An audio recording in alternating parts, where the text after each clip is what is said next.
Explosions in the cockpit. Gunfire in the aisles. As French commandos storm a hijacked plane and kill the gunman. This is the CBS Evening News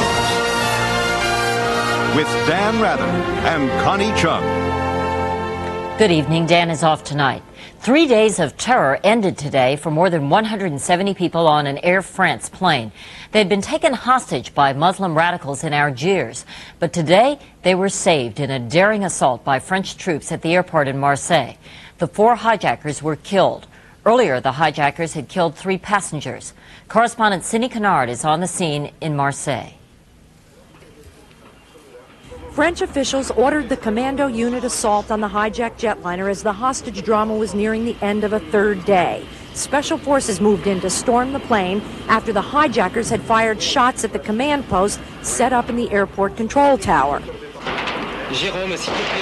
Seconds into the assault, the hijackers forced the co-pilot out of the cockpit window, sending him smashing into the ground and limping away for help. What was happening inside the hijacked plane was described by one commando as hell.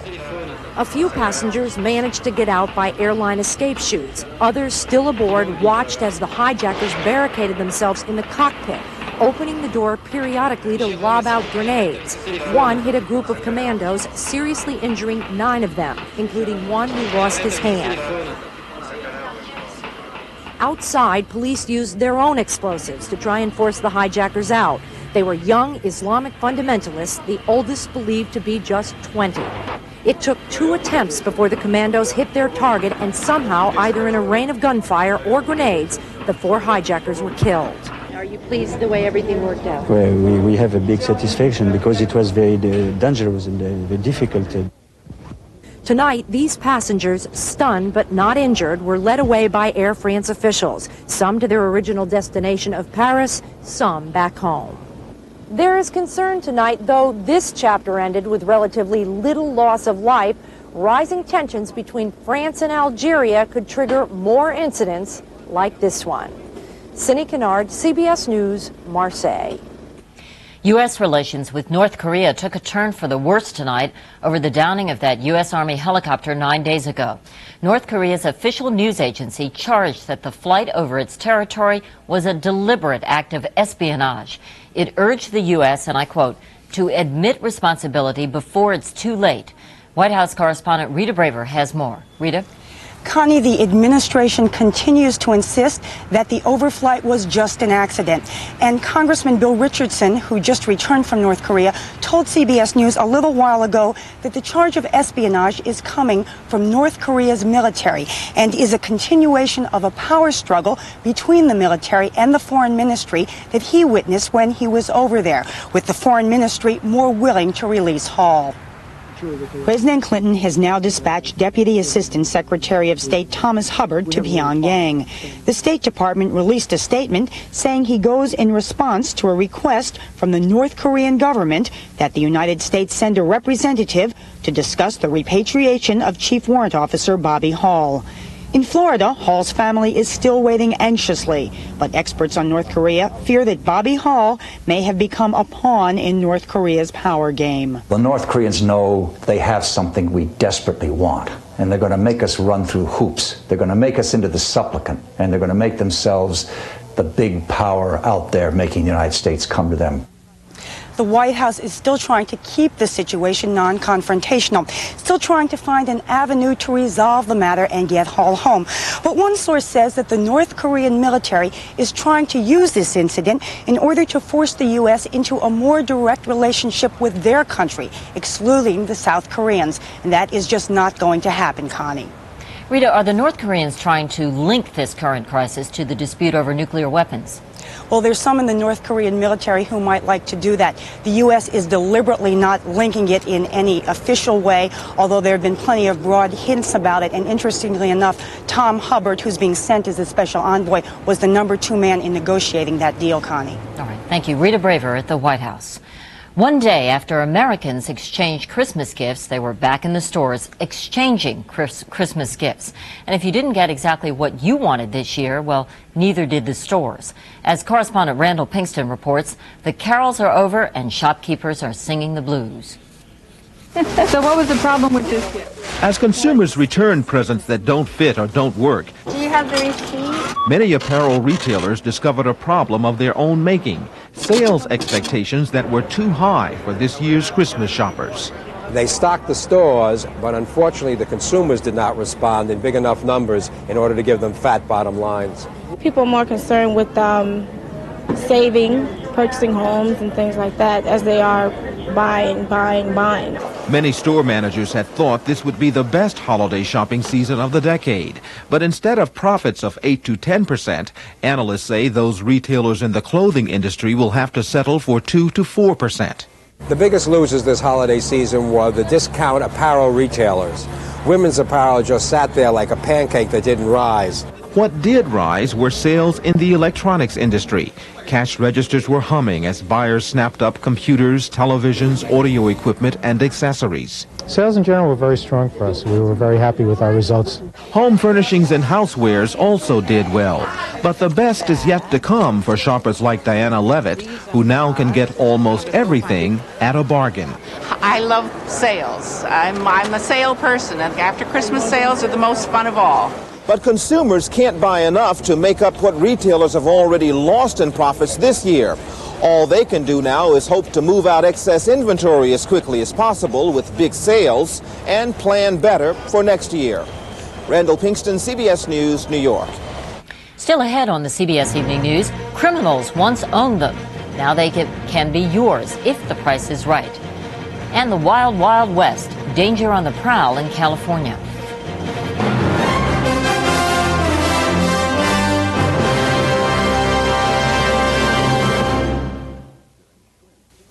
Red Lobster presents our lobster and shrimp feast.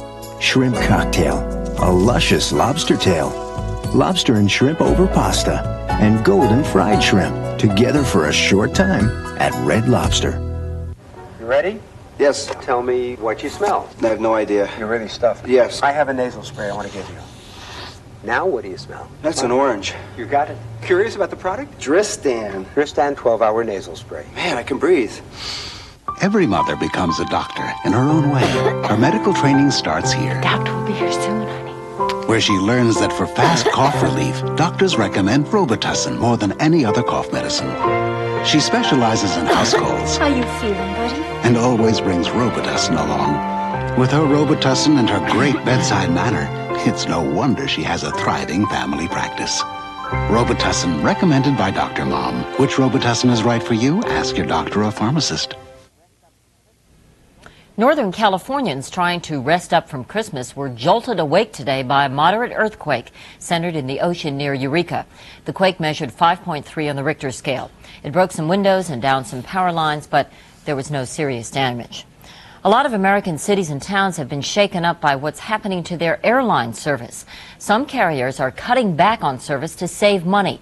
But as correspondent Scott Pelley reports tonight, the issue for passengers is not money, it's safety. On one of the busiest of travel days, thousands of Americans are unhappy to find that the jet they took last year has been replaced by a turboprop. I'm not secure enough on the smaller planes. They appear to be unsafe, and I won't do them.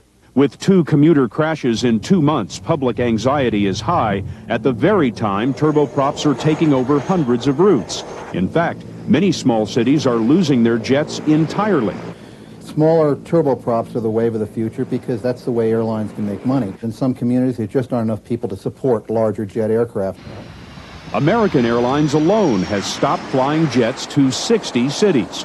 Amarillo, Texas was on Americans' list until it took drastic action to keep the big planes. So Amarillo has guaranteed $1 million to American Airlines to make sure that the airline can make a profit. At the end of 6 months, American will total up its losses from jet service, and Amarillo will make up the difference. We had an obligation to provide the best possible service we can. the cities that we compete with to retain business and to attract new business, it was a competitive element that we could not concede. It's becoming a trend. Cities paying subsidies to airlines now include Allentown, Pennsylvania, Traverse City, Michigan, and Vail, Colorado. It's working for now, but some analysts doubt the cities can maintain the payout indefinitely. You're just throwing good money after bad and engaging in civic hubris, trying to bring a jet back into the community it can't support. Still, many towns fear that losing their jets is the 90s version of being bypassed by the interstate. Scott Pelley, CBS News, Amarillo, Texas. Airplanes for sale by the federal government. Planes, cars, boats, all with a criminal past are on the auction block at the U.S. Marshals Service. Available are items for every taste and every pocketbook. Correspondent Jim Stewart checked out the inventory. It's called the Bicycle Club, and it's been a favorite haunt of Los Angeles gamblers for years. This is the most successful card casino in the world. And it's for sale. So is this 621-room hotel in New York, as well as these cars. The fancier part of a fleet of 8,000 cars, actually, and all these airplanes, enough to outfit a good-sized South American Air Force. Interested buyers should contact the owner, the United States Marshals Service. Racehorses, exotic birds, scientific equipment, businesses, real property, all sorts of cars, you name it, we've had it. And sometimes don't know what to do with it. Like this rare Tucker automobile, price tag $250,000. This and all the other loot were recently seized by the federal government from convicted lawbreakers and turned over to the U.S. Marshals to dispose of.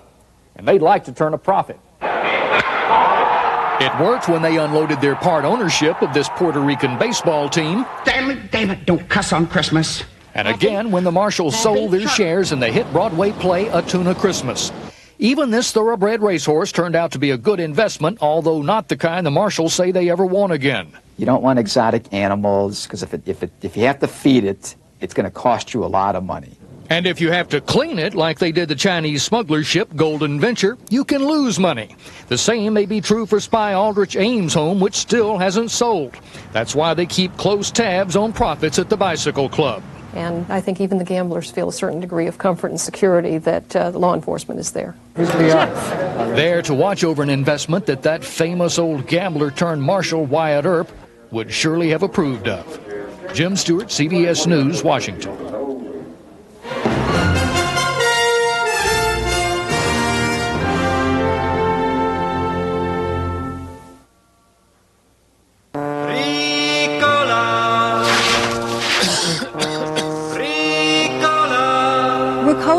Natural herb cough drops, a pleasant-tasting blend of organically grown herbs and other natural ingredients from Switzerland. By the end of the week, 7 more lives will be saved. By the end of the day, 16 people who couldn't walk will. By the end of the hour, these special filters will help make 25,000 more gallons of water ready for drinking. And by the end of this message, 1 more premature baby will be protected. All of which is made possible with the help of a material we call plastic.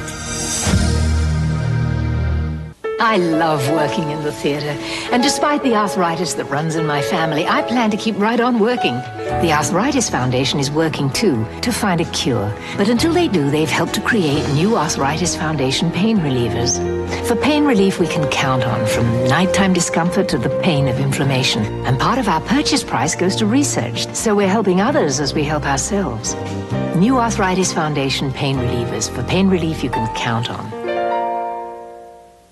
When the food you love doesn't love you back, try new Maalox Assorted Tablets. 3 tasty flavors in 1 handy bottle. Maalox Assorted Tablets. Life is good. Juvenile justice. Teens trying teens. We find the defendant guilty of curfew violation. Is it the tough justice kids need? Are we giving our teens a break, or are we making them think twice about breaking the law? Eye on America tomorrow on the CBS Evening News with Dan Rather and Connie Chung. UN officials say the Christmas ceasefire in Bosnia is taking hold, but both Serb and Muslim leaders are complaining of violations, in some cases by Croat forces who didn't sign the agreement. The ceasefire is supposed to lead to new peace talks in the new year. In Haiti, U.S. troops moved in to quell the worst outbreak of violence since they restored the elected president in October. Scores of Haitian soldiers stormed into the Army headquarters in Port-au-Prince, demanding back pay and protesting a plan to cut the size of the Army. Haitian officers opened fire. At least 4 people were killed before U.S. troops intervened. Boris Yeltsin says the situation is under control tonight in the breakaway Russian Republic of Chechnya. But even if it is, the damage has been done, and the Russian president himself is among the wounded. Correspondent Jonathan Sanders is on the scene. 2 weeks after the nose surgery that kept him out of the public eye, Boris Yeltsin appeared at a meeting of his Security Council and said he could now smell victory in the air. The first phase is almost over, he said. The Chechen resistance is on the run, and the time has come to restart peace talks and create conditions for normal life in Chechnya.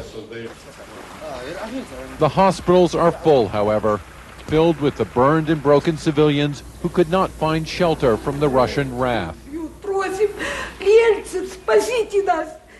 They're beating us, she says. Yeltsin, save us. Please save us. We're not wild beasts. We're just decent people. All this may be softening the once obstinate Chechen leadership.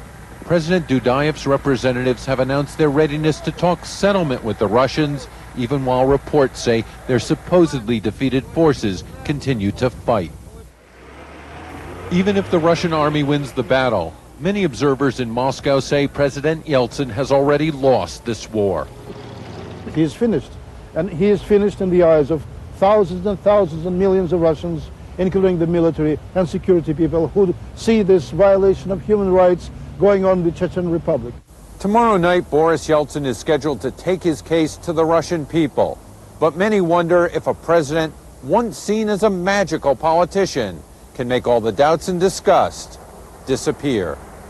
Jonathan Sanders, CBS News, Vladikavkaz.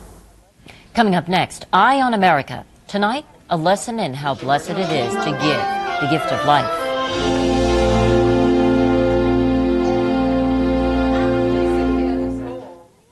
Holy! Are you really? Since we started the Prize Patrol, we've surprised lots of winners. I think I need to sit down. This time, we're going to do things a little differently. This year, the Publishers Clearinghouse Prize Patrol will surprise the $10 million winner on live TV Sunday, January 29th. Will it be you? Let's go. Will you be home? Enter the Publishers Clearinghouse sweepstakes today, and the Prize Patrol could surprise you live on TV Sunday, January 29th. I remember the day I said goodbye to baseball. I promised myself minor arthritis pain wouldn't hold me back. And hey, I gotta use this shoulder. That's why I still want strong relief. So I use Ultra Strength Bengay. It has 3 pain relievers. They only have 1. And doctors recommend Bengay the most. I promised myself arthritis pain wouldn't hold me back. Bengay helps me keep that promise. Ultra Strength Bengay. Nothing stronger. At the Olive Garden, come warm up with one of our hearty soups, made fresh every day, like our pasta fagioli. Absolutely delicious. And soup or salad is free with every entree only at the Olive Garden Italian restaurant. So people with severe dry skin really suffer. That's why Vaseline developed Dermasil, which adds lipids. You see, lipids help dry skin heal itself. Dermasil from Vaseline Pharmaceutical Research. Dermasil lotion sounds like medicine. It is medicine. What a time for a cold. Our oldest was in the playoffs. My nose was stuffed, my chest was congested, and I was coughing. So I went to the store. There were 1 million brands of cold medicine, but only one Robitussin. Robitussin Liquid Gel's cold formulas. The pharmacist said they're really powerful. I felt so much better. Because of Robitussin, I got to watch Terry make the play of the game. Robitussin Liquid Gels. Discover Robitussin relief for your cold. And try new Robitussin cold, cough, and flu liquid gels for severe flu symptoms. Think your phone bill's high? Not as bad as his. I couldn't believe it. High-tech phone theft. An eye-to-eye investigation. Thursday. There's more to this holiday week than Christmas and New Year's. African Americans all over the country are also celebrating Kwanzaa. It's a relatively new holiday, a celebration of African heritage. Kwanzaa began today and runs through January 1st. Giving is very much a part of Kwanzaa, and there's a movement among African Americans to keep the giving spirit alive all year round by encouraging organ donation. Correspondent Anthony Mason has the story in tonight's Eye on America. Good morning. When she visits classrooms in Charlotte, North Carolina, How are you all today? Good. Debbie Gibbs is quietly direct. You have to be dead before donation is even considered. She works with a group called LifeShare. We're the ones who find hearts and kidneys and lungs and livers for people who need to have a transplant. Why don't I just give you all some brochures on organ donation? In schools, churches, offices, Debbie Gibbs is trying to encourage more blacks to donate organs. Because there's just not enough black people who say yes. Though blacks traditionally have been more reluctant to donate, they make up almost a third of the patients on organ waiting lists. Just in the Charlotte area, about 50% of the people on the list for a kidney transplant are black. We're not rushing you. We want you to be healthy. We hope you live to be 100. But we all know life's unpredictable. Zola and Fred Lipscomb of Gastonia, North Carolina, found out just how unpredictable recently when their 15-year-old son, Freddie, was killed in a car accident. In the early hours of a Sunday morning last summer here in the hospital in Charlotte, shortly after their son's death, the Lipscombs were approached by a counselor who asked them to consider something which they, like many families, had never considered before. As a mother, I wanted to say no. And that was because I thought Freddie had been through enough. Debbie Gibbs was the counselor called in to talk to the Lipscombs that night. Because of her, they consented. She told us that there was a need for organs. And being black, it was like a subtle hint to us by her being black that that need was for black people. Freddie Lipscomb's organs ultimately helped save the lives of 3 fathers. Just seems something good came out of something that was real tragic to us. Lift your tongue up to the top. In Washington, D.C., Dr. Clive Callender has been leading a national organ donation crusade.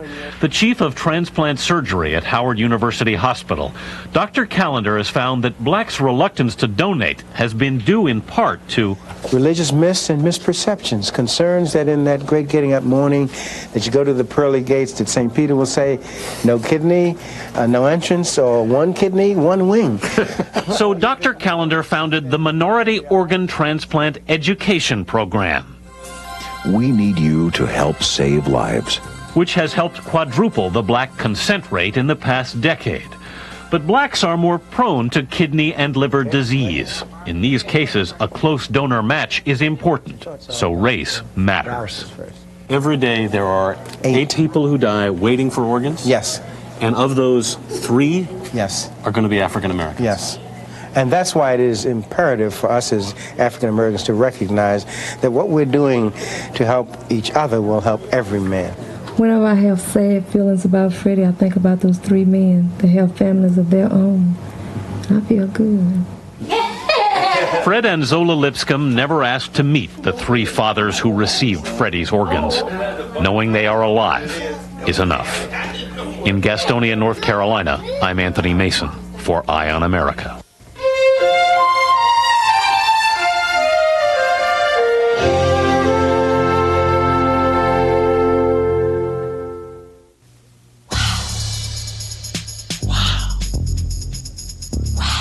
That's the tingling feeling of new Arm & Hammer Peroxicare toothpaste. The highest level of baking soda plus peroxide, releasing tingling oxygen bubbles to clean along your gum line and between your teeth.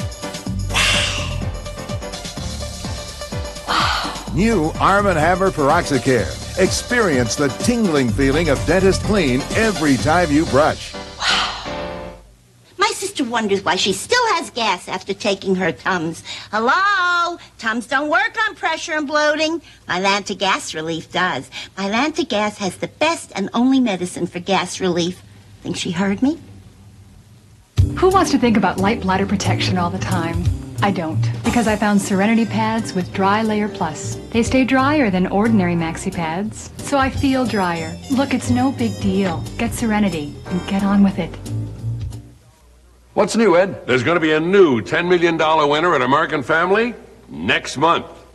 You can get rich, millions of dollars rich, just like these folks, all American Family millionaires. Entering's the best thing I ever did. The entry in my mail paid off big, $10 million. You may have the winning number right now, so watch your mail for Ed's picture. And the $10 million I'll award next month. Enter today. For every unbearable chill, for every wrenching cough, every fever, every ache, every miserable congestion, it's got to be Theraflu every time. From your bad cold to your worst flu, Maximum Strength Theraflu delivers serious relief in soothing hot liquid or new non-drowsy caplets. When it's not just a cold, it's got to be Theraflu. Hot liquid or new non-drowsy caplets. Living in California means coming to terms with wildfires and storms and earthquakes. But now another threat is lurking. Protected by law, the state's population of mountain lions is on the rise, and so are run-ins with humans. John Blackstone has our report. When a mountain lion wandered through a California campground, it seemed like a one-of-a-kind video opportunity. And he's just looking at us. But it was also an encounter that Californians have come to realize this year can be fatal. We found a body that appears to have been attacked by an animal. Early this month, the lion attacked a popular school teacher while she walked in a state park near San Diego. We've got the mountain lion that killed Iris Kenna. Trackers caught up with the lion days later. I believe it's a new breed of mountain lions that aren't afraid of humans anymore. In Northern California this spring, a lion killed a 40-year-old mother, Barbara Schoner, while she was jogging in a park. These 6 incisors marked clearly on the victim's chin. The two deaths remain puzzling. Lions usually prey on deer. They are hunters, they are predators, they are killers. And so that's what they're going to do. They're going to kill something. But it's against the law to hunt lions in the state, and their population is growing rapidly, from a few hundred in the 1920s to perhaps 6,000 today. The population growth of another species is also contributing to the problem. More than 30 million humans now live in California. And increasingly, they're making their homes in areas once considered wilderness. Last month, lions were seen peering into a schoolyard in the Sierra foothills. School officials hastily put up a fence. That had already grabbed her and disappeared with her. When 5-year-old Laura Small was grabbed by a mountain lion in 1986, it was the first verified attack on a human in California in 75 years. Since then, however, the number of dangerous encounters has increased steadily. Mountain lions are one of our last remaining large predators. They're kind of a symbol of the wild, if you will. The wild, as Californians are learning, can be cruel and deadly, as well as beautiful. John Blackstone, CBS News, San Francisco. And that's our news. Tomorrow on CBS This Morning, the latest on the Air France hijacking, including what's known about the gunman and how the French handled the crisis. I'm Connie Chung. I'll see you again tomorrow night. Thank you for joining us, and for Dan and all of us at CBS News, good night.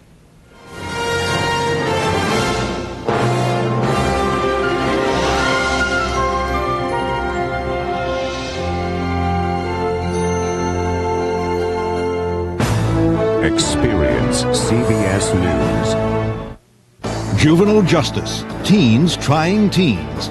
We find the defendant guilty of curfew violation. Is it the tough justice kids need? Are we giving our teens a break, or are we making them think twice about breaking the law? Eye on America tomorrow on the CBS Evening News with Dan Rather and Connie Chung. This is CBS.